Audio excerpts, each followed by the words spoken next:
তৃতীয় শ্রেণীর শিক্ষার্থীরা, তোমাদের বাংলা পাতাবাহার বইয়ের প্রথম পাঠে সত্যি শোনা গল্পটির প্রশ্ন ও উত্তর নিয়ে আজকে আমি এই ভিডিওতে আলোচনা করব। তোমরা প্রথম থেকে শেষ অবধি ভিডিওটি ভালো করে দেখবে। প্রথমে দেখো, সত্যি শোনা এটি একটি প্রচলিত গল্প। টেক্সটটা তোমরা ভালো করে পড়ে নিবে।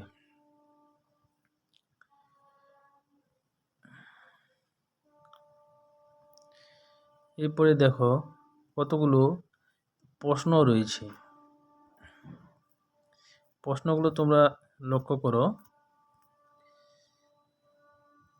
1 নম্বরে রয়েছে একটি বাক্যে উত্তর দাও। তারপরে সংক্ষেপে উত্তর দাও। 3 নম্বরে আছে বন্ধনীর মধ্য থেকে ঠিক উত্তরটা বেছে নিয়ে পুরো কথাটা আবার নিচে লেখো। 4 নম্বরে সংক্ষিপ্ত উত্তর লেখো। 5 নম্বরে রয়েছে নিজের ভাষায় উত্তর দাও। 6 নম্বরে দেখো, শোনা সকলের কাছে পছন্দের, কারণ তার কতগুলো গুণ আছে। সেই গুণগুলো পাশের বাক্স থেকে নিয়ে তুমি নিচের ফাঁকা জায়গাগুলোতে বসাও। তারপরে 7 নম্বরে রয়েছে সত্যি শোনা গল্পটির সাহায্য নিয়ে ছবিগুলির নিচে উপযুক্ত বাক্য লিখে কাহিনীটি সম্পূর্ণ করো। উত্তরগুলো তোমরা মন দিয়ে দেখো, ঠিক আছে? 1 নম্বরে দেখো, একটি বাক্যে উত্তর দাও। 1-এর 1 দেখো, বুড়ো চাষির সংসারে কে কে ছিল? উত্তর হবে, বুড়ো চাষির সংসারে তার একমাত্র ছেলে আর ছেলের বউ ছিল।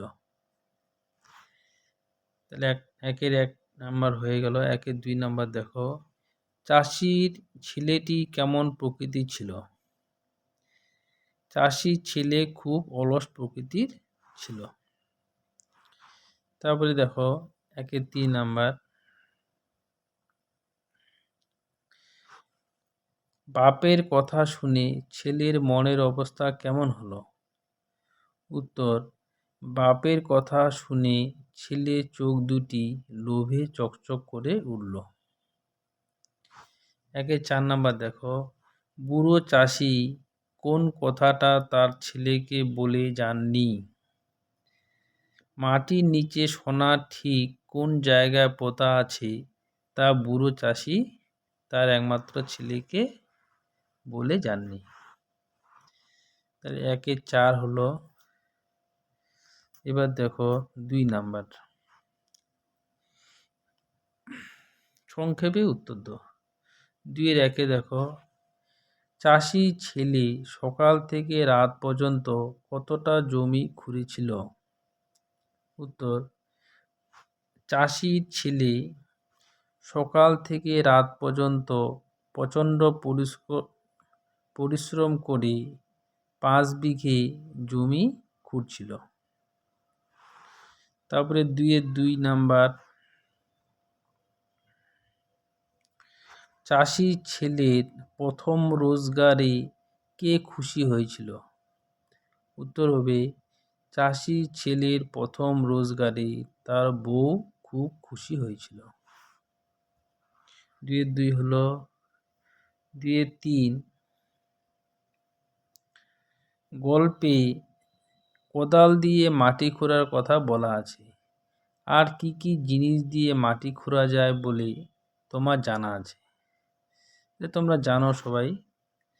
দেখো, কোদাল ছাড়াও লাঙ্গল, শাবল, বেলচা, পাওয়ার টিলার, ট্রাক্টর প্রভৃতি দিয়ে মাটি খোঁড়া যায়। 2-এর 4 নাম্বার দেখো, সত্যি শোনা গল্পটির মতো আর কোন গল্প তোমার জানা আছে? জানা গল্পটি বন্ধুদের শোনাও। উত্তর দেখো, হ্যাঁ, একতাই বল গল্পটি আমার জানা আছে। এক চাষির ছিল 3 ছেলে, তারা তিনজন খুব ঝগড়া করত। চাষি একদিন তাদের তিনজনকে ডেকে একগোছা লাঠি দিয়ে ভাঙতে বলল। তারা কেউ পারল না। তখন চাষি তাদের একটি করে লাঠি নিয়ে ভাঙতে বলল। এবার তারা অনায়াসে ভেঙে ফেলল। তখন চাষি তাদের বোঝালো যে লাঠিগুলি একসঙ্গে ছিল বলে তারা ভাঙতে পারেনি। ঠিক সেইভাবেই তারা তিন ভাই নিজেদের মধ্যে ঝগড়া না করে ঐক্যবদ্ধ হয়ে থাকে, তাহলে তাদের কেউ ক্ষতি করতে পারবে না। ছেলেরা বাবার কথা বুঝতে পারল এবং তারপর থেকে নিজেদের মধ্যে মিলেমিশে থাকতে লাগলো। ঠিক আছে, তাহলে 2-এর 4 নাম্বার হয়ে গেল। 3 নাম্বারে দেখো, বন্ধনীর মধ্য থেকে ঠিক উত্তরটি বেছে নিয়ে পুরো কথাটি আবার নিচে লেখো। 3-এর 1-এ দেখো, ছেলের চোখ দুটো লোভে ঝকঝক চকচক ঝকমক ঝিকমিক করে উঠল। উত্তর দেখো, ছেলের চোখ দুটো লোভে চকচক করে উঠল। 3-এর 2, চাষির ছেলের বউ ছিল খুব চালাক, সরল, বোকা না বুদ্ধিমতী? উত্তর দেখো, চাষির ছেলের বউ ছিল খুব বুদ্ধিমতী।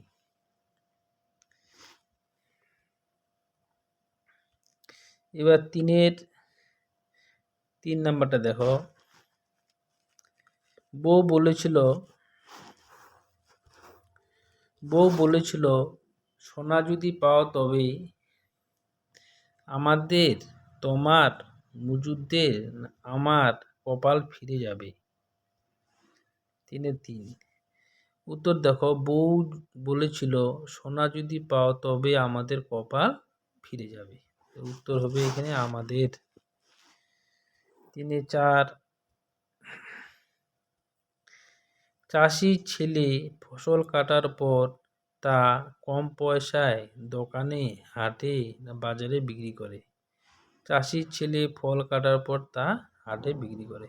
3-এর 4 তোমাদের হয়ে গেল। 4 নাম্বারে দেখো, সংক্ষিপ্ত উত্তর লেখো। 4-এর 1 নাম্বার, চাষির ছেলে নিজে চাষাবাদ করার কথা ভাবতে পারত না কেন? উত্তর, চাষির ছেলে খুব অলস ও লোভী প্রকৃতির ছিল। সে কোনো কাজ করত না। চিরকাল সে শুয়ে বসে কাটিয়েছে, তাই সে নিজে চাষাবাদ করার কথা ভাবতে পারত না। 4-এর 1 নাম্বার হলো। 4-এর 2 নাম্বার দেখো,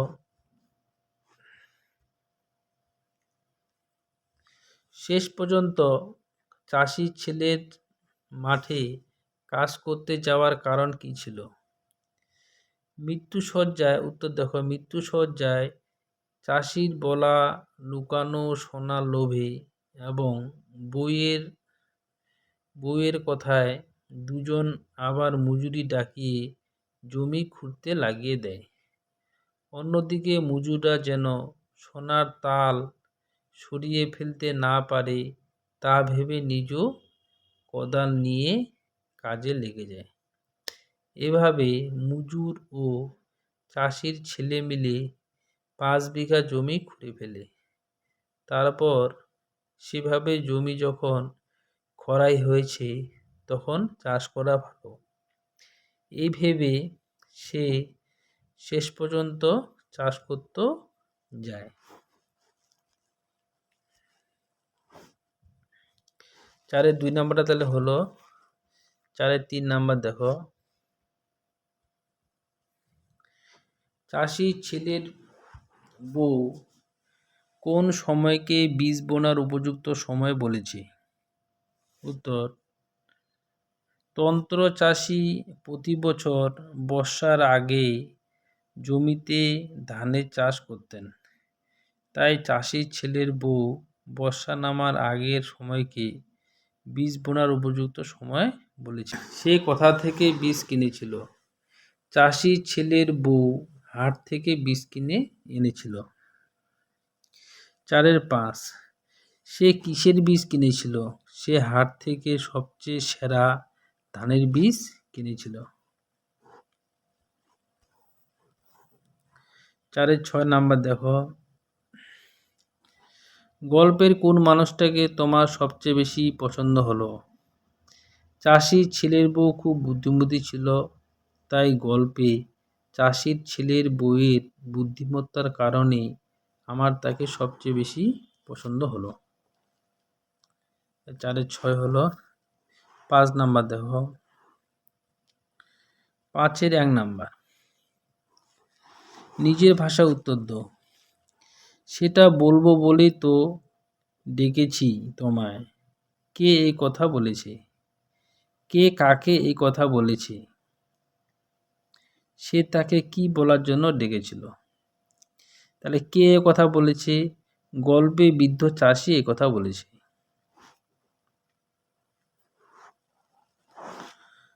কে কাকে এ কথা বলেছে? সে তার একমাত্র ছেলেকে এ কথা বলেছে। সে তাকে কি বলার জন্য ডেকেছিল? সে তাকে তার লুকানো সোনার ঠিকানা অর্থাৎ পরিশ্রম করে টাকা রোজগার করার কথা বলার জন্য ডেকেছিল। 5-1 তোমাদের হলো। 5-2 নাম্বার দেখো, গল্পে চাষির ছেলের বউ চাষির ছেলেকে কিভাবে সাহায্য করেছে তা লেখো। চাষির ছেলের বউ অত্যন্ত বুদ্ধিমতী ছিল। সে চাষির কথার প্রকৃত অর্থ বুঝতে পেরেছিল। তাই তার স্বামীকে সোজাসুজি কিছু না বলে সে সোনার লোভ দেখিয়ে তাকে বুদ্ধি দিয়ে হাট থেকে ধানের বীজ কিনে এনে মাঠে খাবার পৌঁছে দিয়ে তামাক সাজিয়ে দিয়েছে। এভাবে তার পাশে থেকে চাষির ছেলেকে সাহায্য করেছে। তাহলে 5-2 নম্বর তোমাদের হয়ে গেল। 5-3 নাম্বার দেখো, সত্যি সত্যি সোনা ফলেছে মাঠে, কে এই কথা বলেছে? সোনা বলতে এখানে আসলে কোন জিনিসকে বোঝানো হয়েছে? সেই জিনিসটা সোনা না হলেও তার সঙ্গে সোনার কি কি মিল আছে? দেখো 5-3 নাম্বার, এই কথাটি চাষির ছেলের বউ বলেছে। সোনা বলতে আসলে ধান গাছের ফুলকে বোঝানো হয়েছে। জিনিসটা সোনা না হলেও জিনিসটির মধ্যে সোনার রং এর মিল আছে। ধান বিক্রি করেও অর্থ রোজগার করা সম্ভব, অর্থই হলো এখানে সোনা। তাহলে 5-3 নাম্বার হলো। 5-4 নাম্বার দেখো, চাষির ছেলে ফসল বিক্রি করে বাড়ি ফিরলে তার বউ কী কারণে খুব খুশি হলো? চাষির ছেলের প্রথম রোজগার ফসল বিক্রির টাকা, কারণ জমিতে সত্যি সোনা পোতা ছিল। 5 নাম্বারটা দেখো, চাষির ছেলে আর তার বউ বুদ্ধি খাটিয়ে আর পরিশ্রম করে কি পুরস্কার পেয়েছে? চাষির ছেলে আর তার বউ বুদ্ধি খাটিয়ে আর পরিশ্রম করে ধানের চাষ করে তা থেকে টাকা রোজগার করেছে। আর সঙ্গে সঙ্গে চাষির অলস ছেলে এও বুঝতে পেরেছে যে বুদ্ধি খাটালে ও পরিশ্রম করলে তার পুরস্কার অবশ্যই পাওয়া যায়। অর্থাৎ তারা বুদ্ধি খাটিয়েছে বলেই সোনার মতো পুরস্কার পেয়েছে।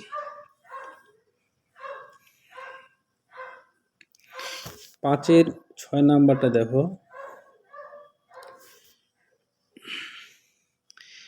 ছেলের বউ খুব বুদ্ধিমতী, তার বুদ্ধির প্রকাশ গল্পে কিভাবে লক্ষ্য করা যায়?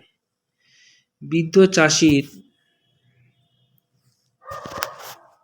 কথার আসল অর্থ একমাত্র চাষির ছেলের বউ বুঝেছিল।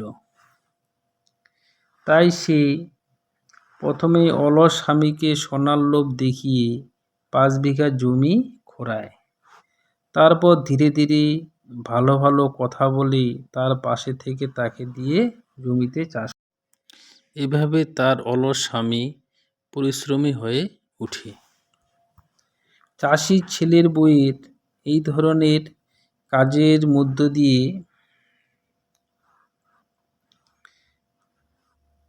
তার বুদ্ধির সঠিক পরিচয় পাওয়া যায়। 6 নম্বরটা দেখো, সোনা সকলের কাছে পছন্দের, কারণ তার কতগুলো গুণ আছে। সেই গুণগুলো পাশের বাক্স থেকে নিয়ে তুমি নিচের ফাঁকা জায়গাগুলো বসাও। 6-এর 1 নম্বরে দেখো, পিতলের থালাটা সোনার মতোই চকচক। তারপরে 6-এর 2 নাম্বার, পাকা ধান সোনার মতোই ঝলমলে। উত্তর হবে ঝলমলে। তাহলে শূন্য স্থানে তোমরা ঝলমলে বসাবে। 6-এর 3 নাম্বার, সোনা দিয়ে গয়না বানানো যায় না, আসল সোনা দিয়ে গয়না বানানো যায় না। রূপো চকচক হলে সোনার চেয়ে কম, রূপো চকচক হলেও সোনার চেয়ে কম দামি। তাহলে শূন্য স্থানে তোমরা এভাবে বসাবে। তাহলে কি হলো, চকচকে, আসল, দামি, ঝলমলে এই শব্দগুলো নিচের ফাঁকা ঘরে বসাতে হবে। তাহলে 6 নাম্বার তোমাদের হয়ে গেল। 7 নম্বরে দেখো, সত্যি শোনা গল্পটির সাহায্য নিয়ে ছবিগুলির নিচের উপযুক্ত বাক্য লিখে কাহিনীটি সম্পূর্ণ করো। তাহলে 1 নাম্বার, 7-এর 1 নম্বরে দেখো, 7-এর 1 নম্বর ছবিটি, মৃত্যুশয্যায় শায়িত চাষি তার ছেলেকে ডেকে সোনার খোঁজ দেয়। 7-এর 2 নম্বরে দেখো, ছেলের বউ ছেলেকে মাটি খোঁড়ার পরামর্শ দেয়। এবার 7-এর 3 নাম্বার ছবিটা দেখো, চাষির ছেলে দুজন মজুর নিয়ে মাঠে মাটি খোঁড়ায়। 7-এর 4 নাম্বার, মাঠে সে বউয়ের কথা মতো ধানের বীজ চাষ করে। তারপরে 7-এর 5 নাম্বার, সে বছর খুব ভালো বৃষ্টি হয়।